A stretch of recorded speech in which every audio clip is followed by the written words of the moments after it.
So good evening students. Today we'll see the current affairs analysis dated from 29 June 2022. The first news related to gig economy.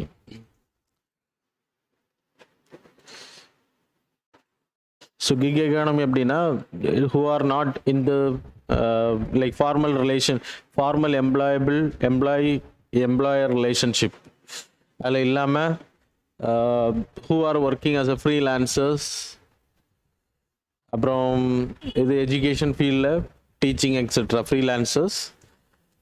அது மட்டும் இல்லை, software ஃபீல்டில் are working as a freelancer, அப்புறம் டிரைவர்ஸாக, அப்புறம் like பிளாட்ஃபார்ம்ஸை பயன்படுத்துகிறவங்க, that is Swiggy, Zomato, Uber, இதெல்லாமே platform related gig economy. So எல்லாமே கிக் எக்கானமி தான். who are not in the employer relationshipல ஃபார்மலாக இருக்க மாட்டாங்க, இன்ஃபார்மல் கேட்டகரியில் they will come. they are not registered people. So இந்த வாட்டி சோஷியல் செக்யூரிட்டிலாம் கொடுக்கணும் அப்படின்ற டிமாண்ட் பண்ணியிருக்காங்க. So that's why it came in news. So இவங்களோட position is very temporary. So they will, if they are willing they can work, otherwise they can skip the job. So not going for job, that's their will. Formal employment கேட்டகரியில் இருக்க மாட்டாங்க. So அவங்க விருப்பப்பட்ட நேரம் போய் work பண்ணுவாங்க. So இந்த மாதிரி பீப்புள் கிட்டத்தட்ட 2030 ஆகும்போது இட் இஸ் 2.35 crore இந்த பீப்புள் கேட்டகரி இன்க்ரீஸ் ஆகும். 2021 ரிப்போர்ட் அடிப்படையில் it is 77 lakh people are there. Gig எக்கானமியை ப்ராக்டிஸ் பண்ணுறவங்க அதில் மெயின்லி சேல்ஸ் அண்ட் டிரைவர்ஸ் வந்து 52% people who are contributing. அதே இது ரீட்டைல் எடுத்துக்கிட்டிங்கன்னா that is 26.6%. then manufacturing 6.2%. retail, it was not in the PDF, so retail it is 26.2%. then 6.2 for manufacturing. அப்புறம் finance 6.3. Financial செக்டாரில் ஃப்ரீலான்சர்ஸாக ஒர்க் பண்ணுறது. ஸோ இந்த மாதிரியான ஒர்க் தான் கிக் எக்கானமின்னு பேர். ஸோ இதோட இன்க்ரீஸ் அதிகமாக. அப்போ இந்த பீப்புளுக்கு வந்து சோஷியல் செக்யூரிட்டி அதிகப்படுத்தணும். என்னென்ன சேலஞ்சஸ் இருக்குது அப்படின்னா, இதில் இஷ்யூஸஸ், அக்சசிபிலிட்டி இஷ்யூஸ். இப்போ இது அர்பன் ரிலேட்டட் எக்கானமி, ரூரலில் இது கிடையாது. அதுக்கான ரீசன்ஸ் வந்து இன்டர்நெட்டோட ரீச் வந்து இன்னும் வில்லேஜில் போகலை. அதனால் it's a good for the people who are working in this field. They can earn while studying etcetera. They can do part time jobs. ஃப்ரீலான்சர்ஸாக ஒரு மணி நேரம் 2 மணி நேரம் ஒர்க் பண்ணால் போதும். ஆனால் ரூரலில் இது கிடையாது, ஃபுல்லி அர்பன் பேஸ்ட் கேட்டகரியில் இருக்குது. அதுக்கான reason accessibility, that is internet facilities வந்து கிராமங்களில் போகலை, டிஜிட்டல் ஆக்சஸ். அப்புறம் ஜாப் அண்ட் இன்கம் வந்து நாட் செக்யூர்ட். இதில் ஃப்ரீலான்சர்ஸாக இருக்கிறவங்க எப்போ வேணால் they can exit from the company, they can go out as well as கம்பெனிலேருந்து அவங்கள லே ஆஃப் பண்ண முடியும். இதுக்கு லே ஆஃப் ப்ராசஸே கிடையாது.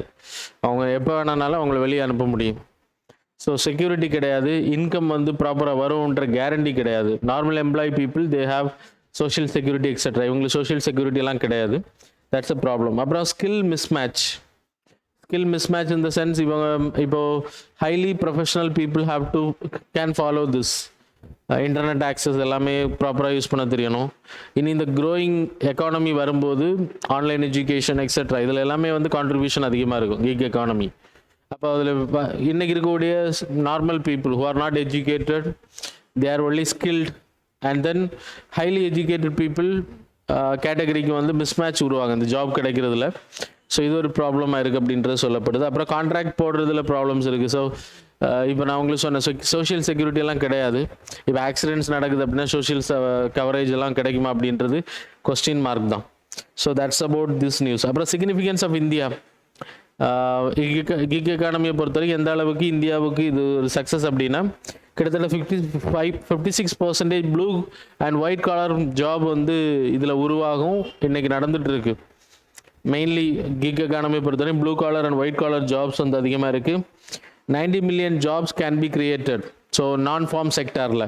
ஸோ அதோட பொட்டன்ஷியல் கிட்டத்தட்ட 1.25% of the GDP.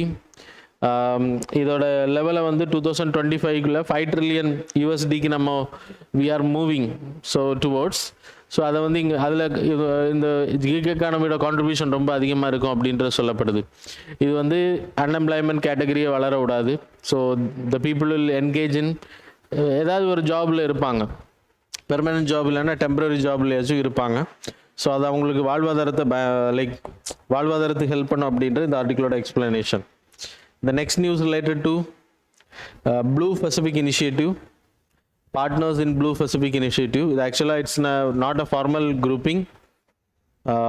Australia, New Zealand, Japan, UK போன்ற countries, US கூட சேர்ந்து US தான் இதை இனிஷியேட் பண்ணியிருக்காங்க. இதோட மெயின் பர்பஸ் பசிபிக் ஓஷனில் இருக்கக்கூடிய Island country, that is Solomon Islands, Polynesia, Melanesia, Micronesian islands are there. Show the map. So you can see on the map the Polynesia, Melanesia, Micronesia islands எல்லாமே வந்து சின்ன சின்ன குட்டி குட்டி islands எங்கள் Pacific ஓஷனில். Indo Pacific area US border இருந்து இந்தியாவோட பார்டர் வரைக்கும் இந்தோ பசிபிக் ஏரியா. இந்த ஏரியாவில் சைனாவோட டாமினன்ஸ் ரொம்ப அதிகமாக இருக்குது. இப்போ ரீசெண்டாக சாலோமன் ஐலண்ட் கண்ட்ரி கூட they made an agreement for security related agreement and then they want to create a base in the Solomon Island. அப்படி உருவாக்கிச்சு அப்படின்னா குவாம் ஐலண்ட் ஆஃப் US பக்கத்தில் வரும், ஆஸ்திரேலியா நியூசிலாந்துக்கு ரொம்ப பக்கத்தில் வரும். ஸோ சைனாவோட dominance in the Pacific Ocean will increase. இது வந்து ஆஸ்திரேலியா நியூசிலாந்து அது மட்டும் இல்லை, சீ லைன் ஆஃப் கம்யூனிகேஷன் வந்து டிஸ்ரப்ஷன் உருவாகும், சைனாவோட டாமினன்ஸ். ஸோ அதை கவுண்டர் பண்ணுறதுக்காக இந்த Polynesia, Melanesia, Micronesia they need huge investment. அப்போ இதில் போய் சைனா வந்து அவங்கள மிஸ்யூஸ் பண்ணிடக்கூடாதுன்றதுக்காக இவங்க ஒரு ப்ளூ பசிபிக் இனிஷியேட்டிவ்னு ஒன்று ஆரம்பிச்சிருக்காங்க, informal. So they are going to fund, the developed countries will fund. என்னென்ன கேட்டகரியில் ஃபண்ட் பண்ண போகிறாங்க அப்படின்னா climate crisis, connectivity and transport, maritime security, protection of health, prosperity and education செக்டாரில் வந்து இன்வெஸ்ட் பண்ண இருக்காங்க. So that's the main idea about the blue Pacific. இதை போக நீங்கள் தெரிஞ்சுக்க வேண்டிய விஷயம், Indo Pacific economic framework. So framework, that is you can see in this box, Indo-Pacific Economic Framework. இதோட பர்பஸ் என்ன அப்படின்னா ட்ரேடை வந்து உருவாக்குறதுக்காக, இந்தோ பசிபிக் ஏரியாவில் வலுப்படுத்துறதுக்காக, கவுண்டரிங் த சைனா கேட்டகரி. அது மாதிரி நேற்றுக்கு நம்ம G7 மாநாட்டில் எடுத்த partnership for global infrastructure investment கிட்டத்தட்ட $600 பில்லியன் வந்து ஒரு 5 இயர்ஸில் இன்வெஸ்ட் பண்ண இருக்காங்க. இந்தோ பசிபிக் ஏரியா இன்க்ளூடிங் இந்தியாலையும் இன்வெஸ்ட்மெண்ட் பண்ண இருக்காங்க. ஸோ இது எல்லாமே வந்து boost the trade as well as development infrastructure activities in this area. So China கூட இந்த கண்ட்ரிஸ் வந்து அலைன் ஆகிறது வந்து தடுக்கும் அப்படின்றத US போன்ற கண்ட்ரிஸ் நம்புகிறாங்க. So that's all about this news. And the third news related to Juvenile Justice Amendment Act 2021. So first you have to know about the Juvenile Justice Act. Juvenile Justice Act வந்து actually it was introduced in the year 2015. What's the purpose of the Juvenile Justice Act அப்படின்னா குழந்தைங்க 16 இயர்ஸுக்கு மேலே இருக்கக்கூடியவங்க, 16 இயர்ஸுக்கு முன்னாடி இருக்கிறவங்க 18 வரைக்கும் we will consider as a child. International convention அடிப்படையில் it's a child, and then POCSO act அடிப்படையில் 18 வரைக்கும் இட்ஸ் அ சைல்டு. அப்போ 16 மேலே 18 வரைக்கும் if they are committing a heinous crime. So this Juvenile Justice Act, the Care and Protection Act, Juvenile Justice Care and Protection Act 2015 providing a Juvenile Justice Board, நீதிபதிகள் கொண்ட ஒரு போர்டை உருவாக்குறாங்க. இந்த board will enquire whether it's a heinous crime, whether this people will be treated as a minors or juveniles அப்படின்றது. Minus அப்படின்னா adult கேட்டகரியில் வருது. ஸோ 18 இயர்ஸ் முடிகிற வரைக்கும் they will have சீர்திருத்த பள்ளியில் இருப்பாங்க. அதுக்கு பிறகு they have to go for the normal jail. So அதுக்கு ஹீனியஸ் கிரைமாக இருக்கிறத ஜட்ஜ் பண்ணுறது அந்த ஜஸ்டிஸ் போர்டு வந்து ரிப்போர்ட் கொடுப்பாங்க. ஸோ அதன் அடிப்படையில் தான் they will be arrested in this category. அப்புறம் Juvenile Justice Care and Protection Act இன்னும் என்ன சொல்லுது அப்படின்னா அடாப்ஷன் கேட்டகரி, குழந்தைங்களை தத்தெடுக்கிறது. So district magistrate has the authority. So இதை மானிட்டர் பண்ணுற Juvenile Justice Care and Protection Act.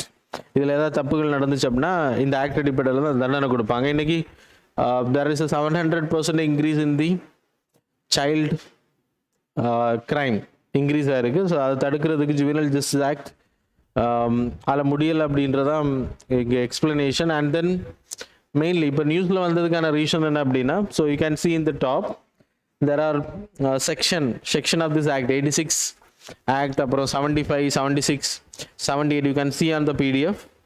So இந்த செக்ஷன்ஸ் எல்லாமே வந்து இப்போது அரெஸ்ட் பண்ணி இதில் cruelty by to the child, சில்ட்ரன்ஸை beg பண்ண வைக்கிறது, smuggling, selling intoxicating childrens to the children, அது மாதிரி சில்ட்ரன்ஸை விற்கிறது வாங்குறது, exploitation of child employees. So இதெல்லாமே பண்ணுறது ஜுவெனல் ஜஸ்டிஸ் ஆக்ட் அடிப்படையில் குற்றம். ஆனால் இந்த செக்ஷன்ஸில் வந்து இப்போ இதில் இருக்கக்கூடிய ஏதாச்சும் அரெஸ்ட் பண்ணணும் அப்படின்னா முன்னாடி cognisable offence without warrant you can arrest any person. இப்போ நான் காக்னிசபிள் அஃபென்ஸாக இதை மாற்றிருக்காங்க.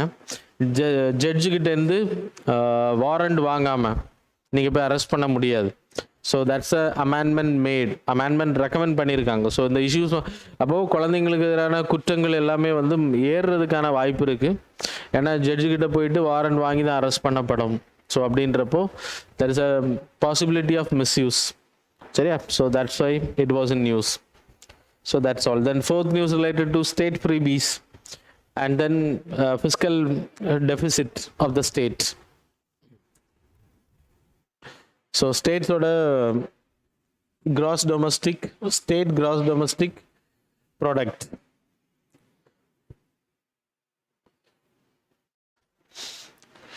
It's very less comparing, they are increasing their debt. அதில் நம்ம ரீசெண்டாக கூட பார்த்தோம், பஞ்சாப், கேரளா போன்ற ஸ்டேட்ஸ் எல்லாம் அவங்க அதிகமாக டெட் வச்சுருக்காங்க. இந்த June 30th that is tomorrow the GST compensation will be over. GST compensation என்ன அப்படின்னா, இப்போ முன்னாடி the 5 lakh crore there's a tax collection by service taxes etc. இப்போ it was shared. Indirect taxes were shared with the directly collected by the central government and shared with the state government. 5 lakh crore ஒரு ஸ்டேட்டுக்கு வரக்கூடிய வருமானம். அதில் இப்போ GST வந்ததுனால 2.5 lakh crore தான் வருது. அப்படின்னா இந்த மீதி 2.5 lakh crore இல்லைன்னா அது கொஞ்சம் காசு வந்து சென்ட்ரல் கவர்மெண்ட் வந்து சப்சிடி இல்லை காம்பன்சேஷனாக கொடுத்துட்டு இருக்காங்க. அதுக்கு ஒரு காம்பன்சேஷன் செஸ் கலெக்ட் பண்ணாங்க. It's a extra tax collected for this purpose. So இதை கலெக்ட் பண்ணி மாநிலங்களுக்கு வந்து கொடுத்துட்டு இருந்தாங்க. இப்போ அது வந்து ஜூன் 30 அந்த டெட்லைன் தட் இஸ் இம்ப்ளிமெண்ட் பண்ணப்பட்டு எனக்கு தெரிஞ்சு 5 இயர்ஸ் வரைக்கும் தான் அந்த காம்பன்சேஷன் சொல்லியிருந்தாங்க. அது எண்ட் ஆக போது இனிமேல் அந்த காம்பன்சேஷன் கிடைக்காது. ஸ்டேட்ஸ் ஆல்ரெடி இன் பேர்டன் அப்படின்னு சொல்லப்படுது. That is fiscal deficit. State fiscal deficit is very high. Loan அது கிட்டத்தட்ட 2% முன்னாடி இருந்ததோட பேண்டமிக் சிச்சுவேஷன்ஸ்லாம் ரொம்ப அதிகமாக வாங்கியிருக்காங்க அப்படின்னு சொல்லப்படுது. அப்படி இம்ப்ரூவ் ஆன ஸ்டேட்ஸில் Punjab having 53.3%, then Rajasthan having high of 39.8, Kerala next ஸ்டேட்டா வெஸ்ட் பெங்கால் 38.8, கேரளா 38.3, ஆந்திர பிரதேஷ் 32.4. ஸோ இது வந்து ஃபிஸ்கல் டெபிசிட் வந்து ரொம்ப இன்க்ரீஸ் ஆகிருக்கு. ஸோ இதை கண்ட்ரோல் பண்ணணும். தட் இஸ் அவங்களோட GDP, debt to GDP is very high. State government debt to GDP எவ்வளோ வாங்கலாம் அப்படின்னா 20%. சென்ட்ரல் கவர்மெண்ட் வந்து 40% வரைக்கும் வாங்கலாம். ஆனால் இவங்க அதை க்ராஸ் பண்ணுறாங்க. நிறைய ஸ்டேட்ஸ் வந்து அலார்மிங்கில் இருக்குது. அதில் மெயினாக அவங்களுக்கு வரக்கூடிய இன்கம் வந்து மார்க்கெட் பாரோவிங், செக்யூரிட்டிஸை வச்சு பாண்ட்ஸை விற்று காசு வர வைக்கிறது state government and central government. அதில் ஸ்டேட் கவர்மெண்ட்டுக்கு வந்து 6%. ஆனால் அதை க்ராஸ் பண்ணிட்டாங்க. ஸோ இதெல்லாமே டார்கெட் லூஸ் பண்ணுறாங்க அப்படின்னு சொல்லப்படுது. Already they are crossed. அதுக்கான ரீசன் என்ன அப்படின்னா, ஸ்டேட் கவர்மெண்ட்ஸ் வந்து தேவையில்லாமல் செலவுகளை அதிகப்படுத்துறது. அதில் மெயின் வந்து மார்க்கெட் பாரோயிங் அதிகமாக இருக்கிறது, செக்யூரிட்டிஸை விற்று கடன் வாங்குறது, எலக்ட்ரல் கெயின்ஸுக்காக நிறைய ஸ்கீம்ஸை வந்து அனௌன்ஸ் பண்ணுறது, freebies, laptop, agriculture loan waiving off, அப்புறம் டிஸ்கிரிஷனரி எக்ஸ்பெண்டிச்சர். தேவையில்லாத அவங்களுக்கு அதிகாரம் இருக்குது, but they are doing in misusing. பேண்டமிக்கில் அதிகமாக செலவு பண்ணது. Subsidies it is not drawback. Subsidies வந்து கொடுக்கணும், ஆனால் தேவையில்லாமல் கொடுத்த ரேஷனலைசேஷன் பண்ணப்படணும், தேவையான இடங்களுக்கு கொடுக்கப்படணும். ரெவென்யூ வந்து நிறைய லாஸ் ஆகிருக்கு, ரெவென்யூ சோர்சஸ் வந்து ஆப்சன்ஸ், நிறைய கலெக்ஷன்ஸ் வந்து ப்ராப்பர் இன்க்ரீஸ் பண்ணப்படணும். அப்புறம் மெச்சூரிட்டி ஆஃப் டெட்ஸ், நிறைய கடன்கள் வந்து அந்த மெச்சூரிட்டி ஆகிருக்கு, மெச்சூர்ட் ஆகிருக்கு, அது பே பண்ணப்படணும். டிஸ்காம்ஸில் இன்வெஸ்ட் பண்ணது நிறைய losses, discoms are in loss. So state government invest பண்ண காசு அவங்களுக்கு வரல. ஸோ உதய் ஸ்கீம் மூலமாக இன்வெஸ்ட் பண்ண, ஸோ இதெல்லாமே drawback of the state government. The reason for the failure and increasing fiscal deficit. So they have to go for new revenue generationக்கு வந்து கொண்டு வரணும் அப்படின்றத சொல்கிறாங்க. ஃப்ரீபீஸ் அதிகமாக கொடுக்கறதுனால என்ன ஆகும் அப்படின்னா கடன் அதிகமாகும், அதனால் எந்த அசட் கிரியேஷன் ஆகாது, ஜாப் கிரியேஷன் ஆகவே ஆகாது. ஸோ இது கண்டினியூஸாக அப்படியே நடைமுறையில் ப்ராக்டிஸ் பண்ணப்பட்டுட்டே வரும். So it's a huge burden for the state government as well as the central கவர்மெண்ட்டுக்கும் அது ஒரு பெரிய தலைவலியாக தான் இருக்கும். ஸோ இதெல்லாம் கண்டெயின் பண்ணப்படணும் அப்படின்றது இந்த ஆர்டிகளோட எக்ஸ்பிளனேஷன். தென் G7 மீட்டிங்ஸ் இப்போ ரீசென்ட்லி ஹேப்பண்ட், அதில் ஏற்கனவே நிறைய விஷயங்கள் நான் சொல்லிட்டேன். PGII, that is partnership global infrastructure investment, அது ஆல்ரெடி நான் எக்ஸ்பிளைன் பண்ணிட்டேன் உங்களுக்கு. அது மாதிரி $4.5 பில்லியனுக்கான ஃபுட் செக்யூரிட்டி அதை உறுதிப்படுத்தணும். உக்ரைனால் ரஷ்யானால் வரக்கூடிய பாதிப்புனால நிறைய நாடுகள் இன்னைக்கு ஆப்பிரிக்கா, ஏஷியனில் நிறைய கண்ட்ரிஸ் வந்து பாவர்ட்டியில் ட்ரிவன் டு பாவர்ட்டி. ஸோ அதை தடுக்கிறதுக்காக they need to take measures. அதனால் $4.5 பில்லியன் வந்து அதுக்கு அலோகேட் பண்ண. Gold export from the Russia வந்து ஃபுல்லாக ஸ்டாப் பண்ணியிருக்காங்க. ஆயில் வந்து இம்போர்ட் பண்ணிக்கலாம், G7 இல்லாத கண்ட்ரிஸ், G7 கண்ட்ரிஸாக இருக்கட்டும், எந்த கண்ட்ரிஸ் ஆனாலும் they can import, but there is a cap. இதுக்கு மேலே ரஷ்யாவுக்கு பே பண்ணக்கூடாது அப்படின்ற ஒரு கேப் வந்து அதை ஃபிக்ஸ் பண்ணுறாங்க. ஸோ அப்புறம் gift diplomacy, that is India சைடில் இருந்து we are requested to attend in this meeting. என்ன தெரிஞ்சு G7 யூகேல நடந்த மீட்டிங்லேயே நம்மளை கூப்பிட்டுருந்தாங்க, இப்போ ஜெர்மனியில் நடந்த மீட்டிங்லேயே நம்மளை கூப்பிட்டுருக்காங்க. நம்ம மட்டும் இல்லை, வேறு கண்ட்ரிஸும் அட்டன் பண்ணியிருக்காங்க, UAE போன்ற கண்ட்ரிஸும் இதில் அட்டன் பண்ணியிருக்காங்க. ஸோ இந்தியாவை பொறுத்த வரைக்கும் இது என்ன பெனிஃபிட் அப்படின்னா, லீடர்ஸ் கூட நம்ம வைக்கக்கூடிய உறவுகள், மற்ற கண்ட்ரிஸ், நம்மளோட பார்ட்டிசிபேஷன் இன் திஸ் G7 குரூப்பிங்ஸ் இம்பார்ட்டன்ஸை உணர்த்து, கிளைமேட், எனர்ஜி, ஹெல்த் ரிலேட்டடாக நம்ம இன்வெஸ்ட்மெண்ட் கேட்டுட்ருக்கோம் ஆல்ரெடி. ஸோ நம்மளை பிரைம் மினிஸ்டரும் பேசியிருக்காரு அந்த விஷயங்களை.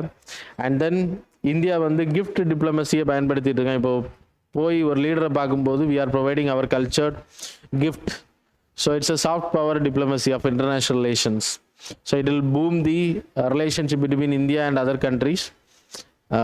So it's a good gesture அப்படின்னு சொல்லப்படுது, gift diplomacy. So that's all. Then the final one, Commonwealth countries ஓட living land charter. Living land charter அப்படின்ற காமன்வெல்த் கண்ட்ரிஸ் ஆக்சுவலி 1949 உருவாக்கப்பட்டது. Commonwealth group 1949 London as a headquarter. இது எதுக்கு queen Elizabeth II as a leader of this grouping. வேறு யாரும் இதில் இருக்க முடியாது. எந்தெந்த கண்ட்ரீஸில் வந்து பிரிட்டிஷ் ஆட்சி பண்ணாங்களோ அந்த கண்ட்ரீஸ்லாம் இதில் இருக்குது. மற்ற கண்ட்ரீஸும் சேர்ந்துக்கலாம். India is also part of this Commonwealth grouping. இப்போது இந்த மீட்டிங்கில் கெபோனும் டோகோ அப்படின்ற ஒரு கண்ட்ரி ஆட் பண்ணியிருக்காங்க. That is not important. So எத்தனை கண்ட்ரிஸ் வேணால் இருக்கலாம் இதில். இதில் மெயினாக என்னென்னா லிவிங் லேண்ட் சார்ட்டர் அப்படின்னு சொல்லிட்டு ஒரு ரெசல்யூஷன் மூவ் பண்ணியிருக்காங்க. So we know there is a climate சேஞ்சினால் வரக்கூடிய பேராபத்துகள், லேண்ட் வந்து டீக்ரடேஷன் அதிகமாகுது, இதனால biodiversity loss plus climate change increase ஆகும். சஸ்டைனபிள் லிவ்லிஹுட் கிடையாது. ஸோ இதெல்லாம் மேனேஜ் பண்ணுறதுக்காக 1.5 டிகிரி சென்டிகிரேடு மேலே ஹீட் போகும். So it will increase lot of risk. So இதை தடுக்கிறதுக்காக லிவிங் லேண்ட் சார்ட்டர் அப்படின்னு சொல்லிட்டு ஒன்று லான்ச் பண்ணியிருக்காங்க. அது எதுக்கு அப்படின்னா லேண்ட் டிகிரடேஷனை தடுக்கிறது, கிளைமேட் சேஞ்சை தடுக்கிறதுக்கு 1.5 டிகிரி சென்டிகிரேடுக்குள்ளாடி குளோபல் ஆவரேஜ் ஹீட்டை உருவாக்குறது. அதுக்காக 23rd டிசம்பருக்குள்ளாடி they are going to move a resolutions. அது இன்னும் வரல, 23rd டிசம்பர் தான் அதை லான்ச் பண்ணியிருக்காங்க.